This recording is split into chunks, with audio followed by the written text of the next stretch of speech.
Europe 1, il est 6h43, Thomas Soto. Et c'est l'heure du kiosque avec toutes ces plumes. Marion Calais pour les régions, Axel de Tarlet pour l'écho, Xavier Yvon qui suit pour nous la campagne aux États-Unis. C'est dans 15 jours maintenant l'élection. Et Eva Rock devant la télé. Bonjour à tous. Bonjour Thomas. Et bonjour à Natacha Polony. Bonjour. Nous sommes en 2016 après Jésus-Christ. Toute l'Europe est prête à signer le traité de libre-échange. Toute ? Non. Une région belge refuse la Pax Canada. Alors non, je ne suis pas en train de vous lire, Julie, les premières lignes d'un nouvel album d'Astérix, mais bien la une de Libération qui titre « CETA, vive la Wallonix ». Vos journaux, à l'image de La Croix ou d'Aujourd'hui en France, reviennent aussi largement sur la situation à Calais. Adieu la jungle. Sinon, le Figaro s'inquiète de voir la coalition se heurter à la résistance de Daesh à Mossoul. L'offensive sur la deuxième ville d'Irak, déclenchée il y a une semaine, est freinée par les pièges et les attaques suicides des djihadistes. À 8h, nous serons dans la région aux côtés des forces spéciales françaises avec notre envoyé spécial sur place, Didier François. Le Monde a décortiqué le discours de Marine Le Pen et nous dit en une pourquoi Marine Le Pen reste profondément d'extrême droite. L'Humanité titre sur le témoignage hallucinant d'une caissière d'un supermarché de la Courneuve. Aïel, caissière, 33 ans, licenciée après une fausse couche au travail.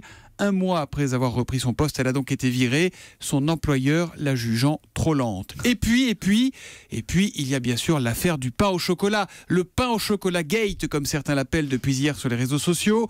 Après la boulette de Jean-François Copé, hier matin, ici même, sur le prix d'une chocolatine. 20 minutes y consacrent carrément sa une ce matin, avec ce titre « Des politiques copé de la réalité ». Le gratuit se désole de constater que l'exercice du pouvoir éloigne les élus de la réalité quotidienne des Français.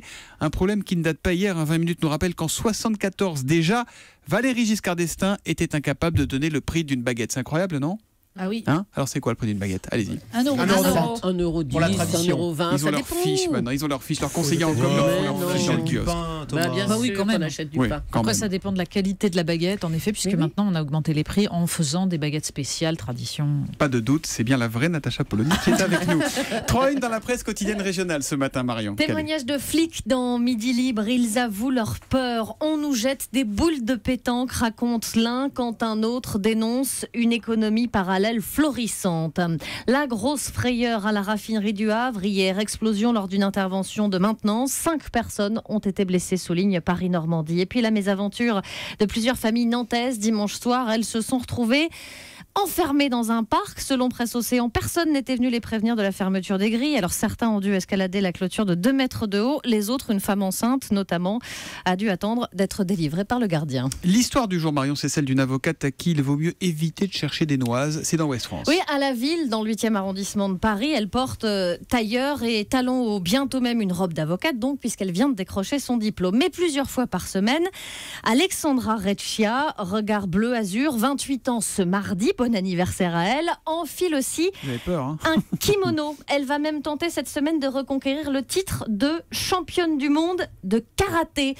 Elle l'avait conquis en 2012, perdu en 2014. Objectif reconquête donc en Autriche. Avocate et karatéka, 2 vocations finalement pas si éloignées. Plaider, c'est un combat, dit-elle, mais sans les coups. Dans les 2 cas, il faut gérer la boule au ventre, déceler les failles, car il y a toujours une ouverture. Et cette double vie, la jeune femme, du haut de son 1,54 m, envisage de la poursuivre. Non seulement son patron dans un cabinet d'affaires lui a offert un mi-temps amélioré, mais en plus, le karaté va devenir discipline olympique. Dans 4 ans, à Tokyo, une chance unique pour celle qui, en revanche, s'imagine déjà plaider toute sa vie. Eh ben, bravo et bonne chance à l'Axel de Tarlet. Le commandant Costco débarque. Attention, jeu de mots dans Libération, le commandant Costco. Ouais, alors rien à voir avec Jacques Cousteau.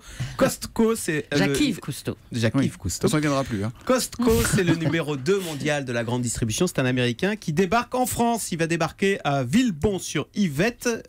Il compte ouvrir 10 à 15 hypermarchés en France. Alors, ces magasins Costco ont un concept un peu différent des hypermarchés qu'on connaît. D'abord, comme chez Métro, vous savez, il y a une carte d'adhérent. Donc, on est obligé de payer 50 € la carte. Sauf C'est que ouvert pour les à tout le monde, professionnels. c'est pas Alors pour non, les voilà, professionnels. voilà, j'allais y venir. Contrairement à Métro, Costco est ouvert aux particuliers. Mais alors attention, les volumes sont mouse costaud. Donc ce sont des allées de géants. Alors énorme volume, empilement monstrueux. On achète tout en gros. Par exemple, les essuie-tout sont vendus par paquet de 20 rouleaux. Le camembert est vendu au kilo. Voilà. Non. Et le chocolat par lot multipack de 24 tablettes. Il faut avoir envie de faire un sacré gâteau.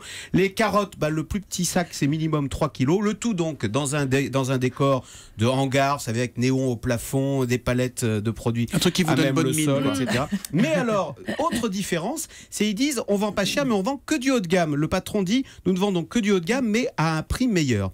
Alors, ça fait pas très glamour, tout ça. Du coup, ce géant de la grande distribution essaie de s'acheter une conduite sociale. Il dit d'abord, on n'étrangle pas nos fournisseurs, on veille à ne pas dépasser 25% de leur chiffre d'affaires pour ne pas qu'ils soient dépendants de nous, contrairement à ce que font parfois les distributeurs français. Puis deuxième chose, ils disent qu'aux États-Unis, ils ont une politique très sociale, ce qui fait qu'il y a beaucoup moins de bulldozers. Donc je vois, Natacha, que vous êtes très intéressée. Je vous redonne l'adresse de ce géant Costco. C'est à Villebon-sur-Yvette, dans l'Essonne, et ça ouvre en avril prochain. Voilà, vous pourrez acheter des rouleaux d'essuie-tout par paquet de 20 ou encore le multipack chocolat 24 tablettes. Ouais, c'est censé être de la qualité de chocolat, mais 24 tablettes de chocolat, ça se périme le chocolat, ça perd un peu de sa fraîcheur, non, au bout d'un moment, non? Non, mais ça dépend, c'est à chacun d'équilibrer. Mais en effet, la question, c'est celle du rapport aux producteurs. La grande distribution française a une spécialité, c'est tuer les petits producteurs. Pas de doute, c'est bien la vraie Natacha Polonneau qui est avec nous. 24 tablettes, c'est quelque chose qui est bon et unique quand on en a 24, même si c'est très C'est bon. vite fait pour une famille.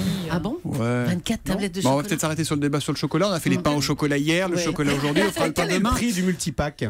Ça sera chez Costco. C'est pas facile à dire, un Costco.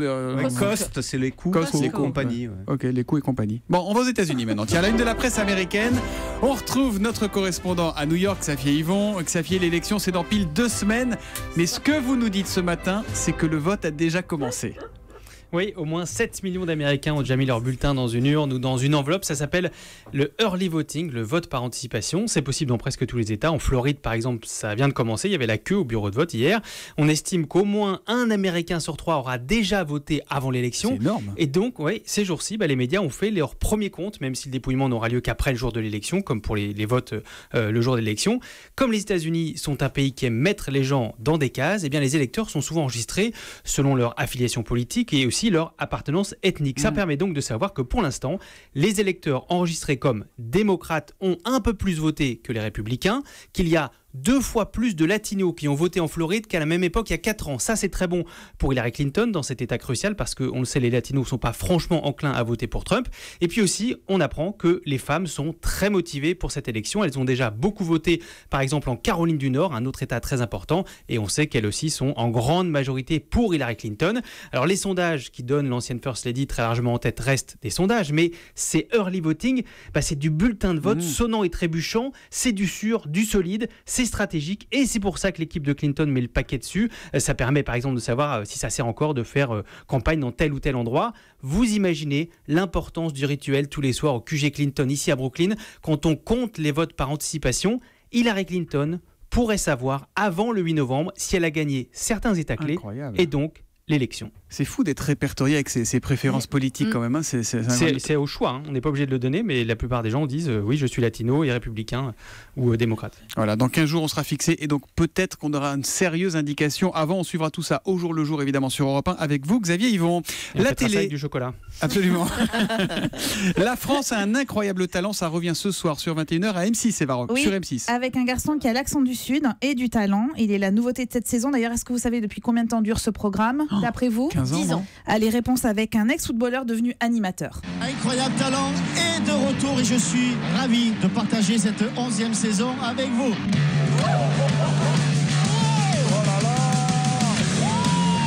Ça c'est exceptionnel. C'est époustouflant, c'est énorme. Est-ce que vous avez reconnu la voix de cet animateur David Ginola, exactement, qui débarque alors à la présentation de cette émission où les numéros sont soit très très réussis, soit très très raté, façon un peu kermesse de fin d'année. Mais il faut reconnaître une chose, c'est que M6 a quand même un incroyable talent, c'est celui de faire naître des animateurs. Stéphane Plaza, Christina Cordula, Philippe Etchebest, ils sont tous experts en leur domaine, ils sont vraiment devenus des personnages médiatiques grâce à M6. Et je pense que David Ginola ne va pas échapper à cette règle, d'autant qu'avec sa classe et son aisance, il devrait charmer les Vous voulez téléspectatrices. son numéro ou quoi, non? Non, c'est bon, je l'ai déjà. Ouais. Et en coulisses, si, je l'ai. Et en coulisses, il s'émeut, il s'extasie, il c'est la moque. vraie Baroque. Hein. Ouais. Et il amène surtout un format qu'on croyait dépasser. Il amène un format qu'on croyait dépasser, un vent de fraîcheur. Alors, quant au spectacle, je vous promets, il y en aura. Vous allez notamment voir un acrobate à moto, 2 enfants, frères et sœurs. Ils ont 10 et 9 ans et ils vont vous embarquer dans un boogie-woogie explosif. Ils sont extraordinaires. Il y a aussi une dresseuse de crocodile, des jongleurs de ballons et même un magicien tout nu. Vous êtes vraiment prête à tout pour regarder David Ginola, vous, hein, Oui, franchement, un c'est dresseur de crocodile tout nu ou je sais pas quoi. Là, c'est quand même... Non, faut Est-ce que vous mélanger. savez, chers amis, pourquoi Eva Rock sera dans les parages, dans les couloirs d'Europe 1 vers 9h? Vers 9h, parce qu'on reçoit David Ginola avec ouais. Thomas Schubert. Et je le verrai. Ouais. Et c'est toi qui as le numéro, mais c'est Julie qui va dîner avec. À demain, voilà. le kiosque.